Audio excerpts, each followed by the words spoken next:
આપની સમક્ષ TRP gaming ઝોનમાં જેમણે પોતાના પરિવારના સદસ્યો ગુમાવ્યા એ સ્વજનોએ, પીડિત પરિવારોએ પોતાની વ્યથા તમારી સમક્ષ રજૂ કરી। 1.5 મહિના સુધી રાજ્યની સરકાર, રાજ્યના મુખ્યમંત્રી અને ગૃહમંત્રીનો ઉપેક્ષાનો ભોગ બનેલા પીડિત પરિવારો સાથે કેવું નિમ્ન કક્ષાનું અને બેહુદું વર્તન કરવામાં આવ્યું, કેવી નિર્લજ્જતાપૂર્વક એમનો ઉપહાસ કરવામાં આવ્યો, એમની હાંસી ઉડાવવામાં આવી, એની વાત પીડિત અને મુખ્ય આપ સૌ પત્રકાર મિત્રોએ સાંભળી। 1.5 મહિના સુધી ભારતીય જનતા પાર્ટીના કોર્પોરેટરો, ધારાસભ્યો, સાંસદ સભ્યો, પક્ષના વિવિધ પદ ઉપર બેઠેલા માણસોમાંથી કોઈને પણ એ જનેતાના આંસુ લૂછવાનું મન ના થયું જેને પોતાના દીકરાની લાશ નહીં, અવયવો અને અંગોના ટુકડાઓ તમે આપ્યા છે। અને 1.5 મહિના દરમિયાન માનનીય રાહુલ ગાંધીજી એમની સાથે ઝૂમ કોલ ઉપર વાત કરી। 3 દિવસના રાજકોટ શહેર કોંગ્રેસ સમિતિના સાથીઓએ ઉપવાસ કર્યા, પોલીસ કમિશનર કચેરીનો ઘેરાવ કર્યો, રાજકોટ શહેર, રાજકોટના સમજદાર વેપારી, દુકાનદાર, નાગરિકોએ બંધ રાખ્યું અને ફરી એકવાર રાહુલજીએ રૂબરૂ મુલાકાત બાદ એવી બાહેધરી આપી કે તમને ન્યાય મળે ત્યાં સુધી અમે તમારી પડખે રહીશું અને અનુકૂળતા મળી તો દેશની પાર્લામેન્ટમાં પણ તમારા આ ન્યાયના પ્રશ્નને ઉપાડીશું। એ બાદ જ રાજ્યના ગૃહમંત્રી અને મુખ્યમંત્રીને પીડિત પરિવારોની યાદ આવી। એટલે આ દેશની સંસદમાં ગુજરાતની ભાજપ સરકારની ભૂમિકા એક્સપોઝ થવાની છે એવી બીકના પગલે કોઈ સાચી લાગણીથી પ્રેરાઈને પીડિતોને મળ્યા નથી। જેમ આશાબેન કાથડના પિતા ચંદુભાઈ કાથડે કીધું કે એમની મજાક અને મશ્કરી કરવામાં આવી છે, એ બોલવા માટે ઉભા થયા, તેમને ચૂપ કરી દીધા, એમને બોલવા ના દીધા। આ 12 જેટલી માગણીઓ જે પીડિત પરિવારો રજૂ કરી એમાંથી એક પણ માગણી સંતોષવાની ગેરંટી નહીં આપી, કશું જ એમને લેખિતમાં બાહેધરી કે ખાતરી નથી આપી। તો સવાલ એ થઈ રહ્યો છે કે આ ગરીબ પીડિત પરિવારોની 1.5 મહિના બાદ તમે શા માટે હાંસી ઉડાવી રહ્યા છો?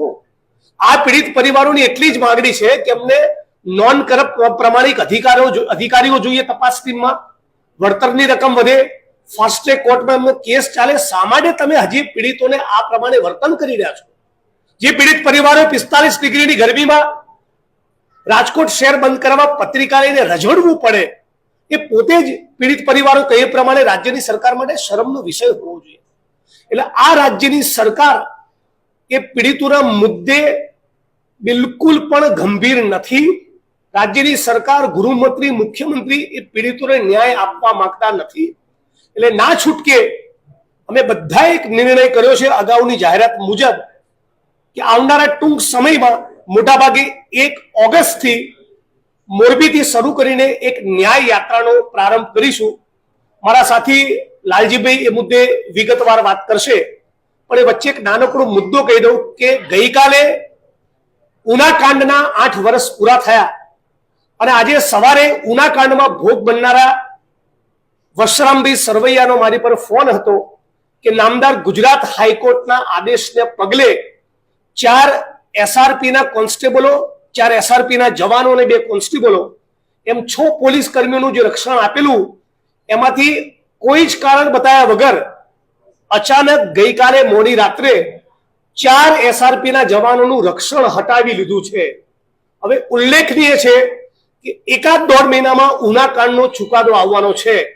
એટલે ઉનાકાંડના પીડિતોને લડવાની હિંમત મળે એ વાત તો દૂર રહી, એમનો હોંસલો, એમનો મોરલ સ્પિરિટ, એમનો નૈતિક જુસ્સો તૂટી જાય એવા બદાશયથી રાજ્યની સરકારે આ એસઆરપીના જવાનોની સિક્યુરિટી પણ હટાવી દીધી છે। આ રાજ્યની સરકારની પીડિતો માટેની ભૂમિકા છે।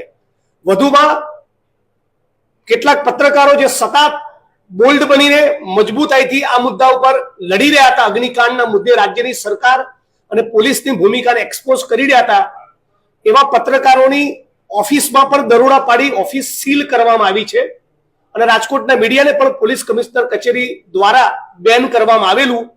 આ બધું તાનાશાહી અને દાદાગીરી વાળું રાજ્યની સરકારનું વર્તન છે। એટલે મુદ્દે પીડિતોને ન્યાય નથી આપવો એટલા માટે પીડિતોને ડરાવવા, ધમકાવવા, એમના ઘરે પોલીસ મોકલવી, રાજકોટના પથિકાશ્રમના સર્કિટ હાઉસમાં જિગ્નેશ મેવાણી કેમ રોકાયા છે, કેટલા દિવસથી રોકાયા છે, શા માટે ત્યાંથી રાહુલ ગાંધીને ઝૂમ કોલ કર્યો, એની સીએમઓમાંથી ઇન્કવાયરી પણ થઈ છે.